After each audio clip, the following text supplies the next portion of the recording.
اعوذ باللہ من الشیطان الرجیم بسم اللہ الرحمن الرحیم۔ السلام علیکم دوستو۔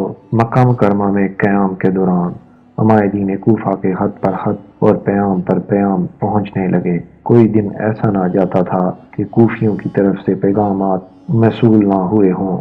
کوفیوں کو جب اپنے خطوط و پیغامات کے تسلی بخش جوابات موصول نہ ہوئے تو انہوں نے آپ رضی اللہ تعالیٰ عنہ کی خدمت میں وفود بھیجنا شروع کر دیے۔ ان وفود میں عراق کے مشہور لوگ شامل تھے اور وہ 3 امور پر زور دیتے تھے۔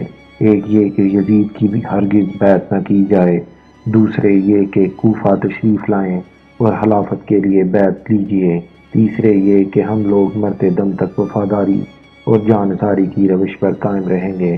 ہمارے سامنے یزید کی طاقت کچھ بھی نہیں، وہ آپ کا بال بھی بیکا نہیں کر سکے گا۔ حجاز اور عراق آپ کے ساتھ ہوں گے اور صرف ایک شام آپ کا کچھ نہیں بگاڑ سکے گا۔ یہ دعوے بڑے بڑے بارسوخ اور عمائدین کی طرف سے کیے گئے، اور یہ حقیقت ہے کہ اگر وہ صدقے دل اور پختگی کے ساتھ آپ کی حمایت کرتے تو یزید کی قوت کو پاش پاش کر کے رکھ دینا کوئی بڑی بات نہ تھی۔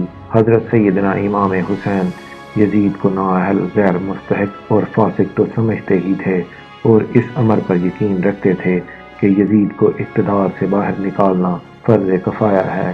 اس لیے ان کو فوری طور پر اس بھرپور حمایت پر کوفیوں کا شکریہ ادا کرتے ہوئے کوفہ جانے کا فیصلہ کر لینا چاہیے تھا، لیکن آپ نے ایسا نہ کیا، کیونکہ آپ ان کوفیوں کی مطلون مزاجی کو اچھی طرح جانتے پہچانتے تھے، اور گزشتہ حالات آپ کے پیش نظر تھے کہ ان کوفیوں نے جس طرح آپ کے والد محترم حضرت سیدنا علی المرتضیٰ رضی اللہ تعالیٰ عنہ اور بھائی حضرت سیدنا امام حسن سے وفاداری کے جو عہد و پیمان باندھے تھے وہ ان پر پورا نہ اترے تھے۔ مکہ مکرمہ میں لواحقین نے بھی احتیاط سے کام لینے پر زور دیا تھا، اس لیے آپ نے فیصلہ کیا کہ حالات کا جائزہ لینے کے لیے پہلے اپنا ایک نمائندہ کوفہ بھیجا جائے اور پھر نگاہ انتخاب حضرت مسلم بن عقیل رضی اللہ تعالیٰ عنہ پر پڑی، جو آپ کے چچا زاد بھائی تھے۔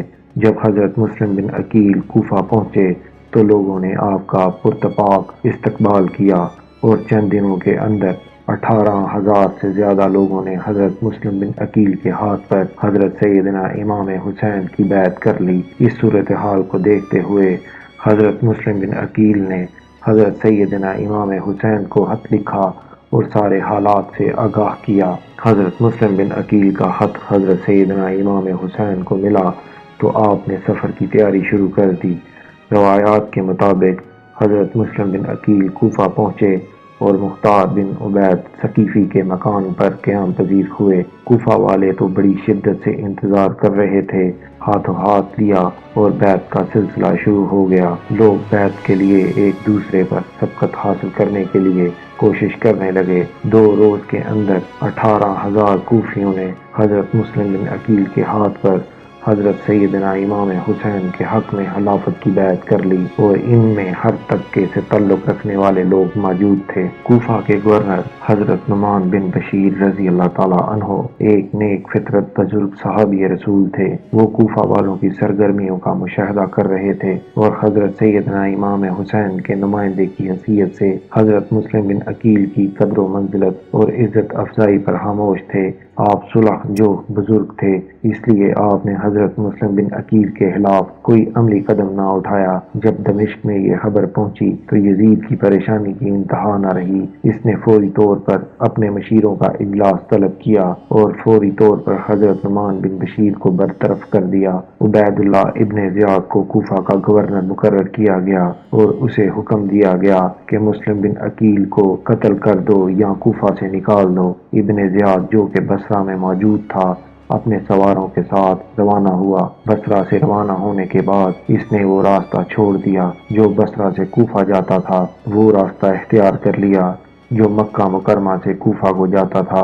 اس فیصلے کے پیچھے اس کی گہری منصوبہ بندی اور شیطانیت کار فرما تھی۔ اسے علم ہو چکا تھا کہ حضرت سیدنا امام حسین کو کوفہ پہنچنے کی دعوت دی جا چکی ہے اور کوفہ والے شدت سے ان کا انتظار کر رہے ہیں۔ ان معلومات سے فائدہ اٹھاتے ہوئے اس نے کوفہ والوں کو دھوکہ دینے کی کوشش کی، جس میں اس کو کامیابی حاصل ہوئی۔ جب وہ کوفہ کے قریب پہنچا تو ایک جگہ رک کر شام کا انتظار کرنے لگا۔ جب اندھیرا چھا گیا اور اچھی طرح انسان کی پہچان نہ ہو سکتی تھی تو اپنے لشکر کو چھوڑ کر چند قابل اعتماد ساتھیوں کو لے کر روانہ ہوا۔ اس نے اپنے چہرے کو نقاب سے ڈھانپ رکھا تھا تاکہ لوگ اس کو پہچان نہ سکیں۔ کوفہ کے لوگ اس وقت حضرت سیدنا امام حسین کا انتظار کر رہے تھے۔ وہ سمجھے کہ شاید حضرت سیدنا امام حسین ہیں۔ انہوں نے نعرے بلند کیے اور ابن زیاد مکارانہ انداز میں گورنر ہاؤس کی طرف روانہ ہوا۔ لوگ اس کے پیچھے پیچھے تھے، مگر اس نے اس وقت لوگوں کو مخاطب نہ کیا۔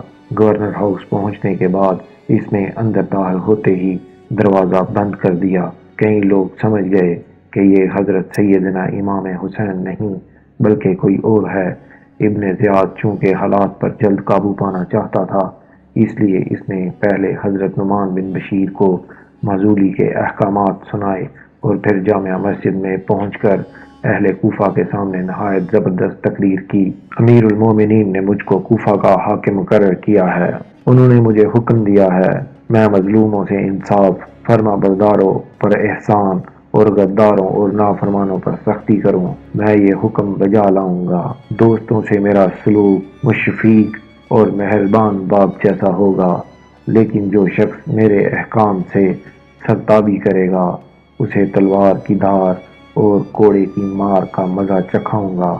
اس لیے ہر شخص کو خود اپنی جان پر رحم کرنا چاہیے۔ اس تقریر کا کوفہ کے لوگوں پر بہت زیادہ اثر ہوا۔ کوفہ والے مخلص نہ تھے، اس لیے بزدل بھی تھے۔ وہ ہزاروں کی تعداد میں تھے اور ابن زیاد کے ساتھ گنتی کے چند افراد تھے۔ وہ اگر بزدلی نہ دکھاتے تو تقریر کے دوران ہی اس کی تکہ بوٹی کر دیتے، لیکن تقریر سن کر ان میں سے اکثر کے پسینے چھوٹنے لگے۔